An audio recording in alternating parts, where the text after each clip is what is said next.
Capítulo 48. Eles chamam este lugar de Cidade da Magia Negra. Observamos as ruínas que se erguiam das areias como presas quebradas e afiadas. Pelo menos agora eu sabia que não estávamos mais em Morriga. Eu sei, disse a Caden. Membros da realeza também ouvem histórias. Assim que vi a cidade arruinada, eu soubera do que se tratava. Ouvi sua descrição inúmeras vezes. Ela ficava logo além das fronteiras de Morriga. Notei que os outros haviam ficado em silêncio. Gris fitava o caminho à sua frente com o rosto franzido. Qual é o problema deles? Perguntei. A cidade. A magia. Isso os deixa assustados, disse Caden, cuja resposta foi seguida por um dar de ombros, e eu soube que ele não tinha tais reservas. Uma espada não serve de nada contra espíritos, sussurrou Finn. Mas a cidade tem água, disse Malice, e precisamos de água. Eu tinha ouvido muitas histórias pitorescas sobre a sombria cidade mágica. Dizia-se que era erguida no meio do nada, um lugar de segredos onde os antigos podiam praticar sua magia e oferecer prazeres indizíveis, por um preço. As ruas eram feitas de ouro, néctar fluía das fontes e feitiçarias de todos os tipos poderiam ser encontradas lá. Acreditava-se que espíritos ainda guardavam, como vigilantes, as ruínas da cidade, e que era por esse motivo que tantas dessas ruínas permaneciam de pé. Continuamos em frente, num ritmo cauteloso. Conforme nos aproximávamos, vi que as areias haviam tirado a maior parte das cores dali, mas alguns pedaços ainda sobreviviam. Uma ponta de vermelho aqui, um brilho dourado ali, um fragmento de sua antiga escrita entalhado em uma parede. Não havia restado nada inteiro na cidade. Cada uma de suas torres mágicas que no passado alcançavam o céu haviam, em algum ponto, caído aos pedaços, mas as ruínas evocavam o espírito de uma cidade mais do que qualquer ruína que eu tivesse visto. Dava para imaginar os antigos andando pelos arredores. Eben permaneceu com o olhar à frente, de olhos arregalados. Vamos manter nossas vozes baixas enquanto passamos por aqui, para não acordarmos a magia negra e os espíritos. Acordar espíritos? Analisei as faces dos meus não mais corajosos captores, todos inclinados para a frente em suas celas. Senti um sorriso inflamando dentro de mim, esperança, um pouquinho de poder retornando. Sem nenhuma arma, eu tinha que fazer uso do que quer que fosse para permanecer viva e, mais cedo ou mais tarde, teria que os convencer de que realmente tinham domingo. Puxei minhas rédeas, fazendo meu cavalo parar bruscamente. Esperem, disse e cerrei os olhos, meu queixo erguido para o ar. Ouvi os outros pararem, suas bufadas, a pausa calada e cheia de expectativa. O que você está fazendo? Perguntou Caden, impaciente. Abri os olhos. É o dom, Caden. Não consigo controlar quando ele vem. Ele repuxou com firmeza os lábios e estreitou os olhos. Também estreitei os meus logo em seguida. O que você viu? Perguntou Finn. Balancei a cabeça em negativa e certifiquei-me de demonstrar preocupação em minha expressão facial. Não foi claro, mas eram problemas. Vi problemas à nossa frente. Que tipo de problema? Quis saber Malice. Soltei um suspiro. Não sei. Fui interrompida por Caden. Os outros olharam feio para ele. Idaro, grunhiu Gris, que claramente entendia morriguês, mesmo que não falasse o idioma. Caden puxou as rédeas do cavalo. Não acho que temos que nos preocupar com. Foi você quem disse que ela tinha o dom, enfatizou Eben. E ela tem mesmo, disse Caden entre dentes. Mas não vejo nenhum problema à nossa frente. Vamos proceder com cautela. Ele desferiu a mim um austero olhar de relance.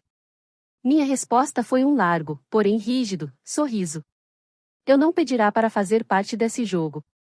Caden não poderia esperar que eu o jogasse seguindo as regras dele. Continuamos descendo pelo caminho principal, que cortava a cidade.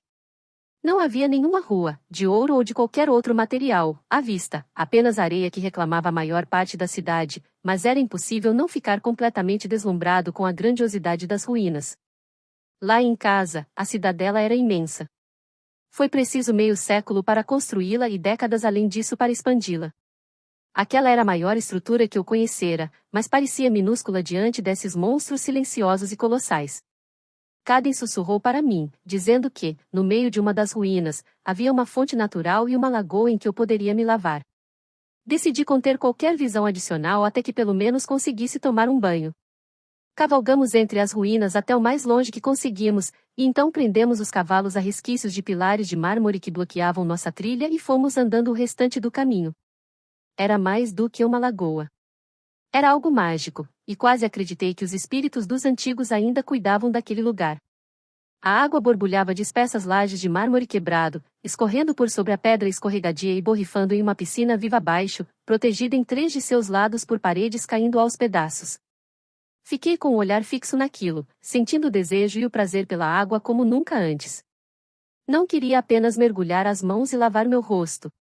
Queria cair ali e sentir cada gota deliciosa beijando o meu corpo. Caden me viu fitando a água. Me dê seu cantil. Vou enchê-lo e dar água a seu cavalo. Vá em frente. Olhei para Gris e os outros, que borrifavam água em suas faces e pescoços. Não se preocupe, disse Caden. Eles não vão se banhar muito além disso. Você terá a lagoa só para si. Ele passou os olhos por mim e depois olhou para trás, de relance, para Malish. Mas, se eu fosse você, ficaria com as roupas. Reconheci a prudente sugestão dele com um único aceno de cabeça. Eu tomaria banho com um espesso manto invernal agora se essa fosse a minha única opção. Ele foi encher os cantis, e tirei minhas botas. Entrei na lagoa, meus pés afundando na fresca areia branca que forrava o fundo, e pensei que estava no céu. Mergulhei, afundando abaixo da superfície e nadando até o outro lado, onde a água escorria das lajes partidas como se fosse uma cachoeira. Quando os outros saíram para dar água a seus cavalos, rapidamente desabotoei minha blusa e tirei-a junto com minha calça. Nadei com a roupa de baixo e minha camisola, esfregando-me para tirar a sujeira e a areia que haviam se engrenhado em cada poro e em cada fenda do meu corpo.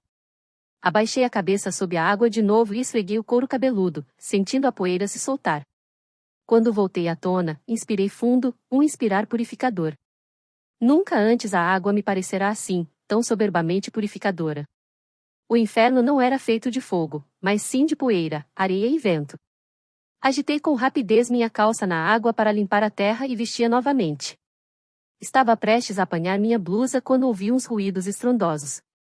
Virei a cabeça para o lado, tentando discernir que som era aquele e de onde vinha, e então escutei o ritmo sutil, cavalos. Aquilo me confundiu. Soava como se fossem mais do que apenas nossos 6 homens, e então ouvi a rajada de uma trombeta. Por um instante, fiquei pasma. Ah, benditos sejam os deuses! Uma patrulha.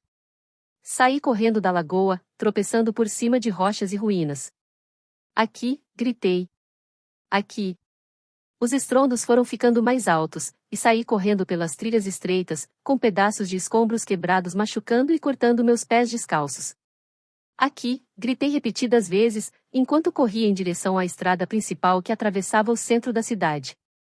Era um labirinto para chegar lá, mas eu sabia que estava perto, pois o barulho ficou ainda mais alto, e então, em meio a uma trilha estreita, captei um vislumbre de cavalos que passavam a galope.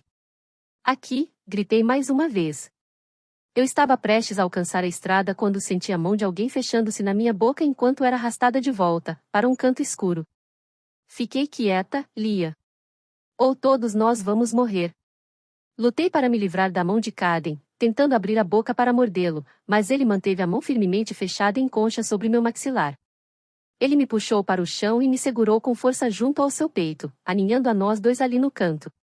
Até mesmo com a boca fechada pela mão dele, soltei um grito, mas não foi alto o bastante para que fosse ouvido acima do estrondo dos cascos. É uma patrulha de Dalbrek, sussurrou ele. Eles não saberão quem você é. Vão nos matar primeiro e fazer perguntas depois. Não. Lutei para me soltar das garras dele. Poderia ser a patrulha de Walter. Ou de qualquer outra pessoa que fosse. Eles não me matariam. Mas então me lembrei do lampejo de cor enquanto os cavalos passavam voando por nós. Azul e preto, o estandarte de Dalbrek. Ouvi o som se esvanecer, ficar mais baixo, cada vez mais baixo, até que não passava de um estremecimento, e então eles tinham ido embora. Eles se foram. Caí junto ao peito de Caden, cuja mão deslizou da minha boca. Precisamos ficar aqui um pouco até termos certeza de que os soldados se foram, sussurrou ele no meu ouvido. Com o retumbar dos cavalos tendo chegado ao fim, fiquei bastante ciente de que seus braços ainda estavam me envolvendo. Eles não teriam me matado, falei, baixinho. Ele se inclinou, aproximando-se de mim, seus lábios roçando minha orelha em um aviso sussurrado. Tem certeza? Você parece uma de nós agora, e não importa, homem ou mulher, eles nos matariam. Não passamos de bárbaros para eles. Se eu tinha certeza? Não. Eu sabia muito pouco sobre Dalbrek e suas forças armadas. Sabia apenas que Morrigan tivera desavenças e disputas com eles no decorrer dos séculos, mas, com certeza, minha situação atual não era muito melhor. Caden me ajudou a ficar em pé. Meus cabelos ainda pingavam. Minha calça molhada contorcia-se em volta de mim, mais uma vez coberta de poeira. No entanto, quando baixei o olhar para meus pés machucados e sangrando, dois pensamentos me consolaram. Pelo menos sabia que as patrulhas às vezes se aventuravam tão longe. Eu ainda estava ao alcance deles. E, 2, houve problemas, exatamente como eu previ que aconteceria. O poder que isso me daria agora.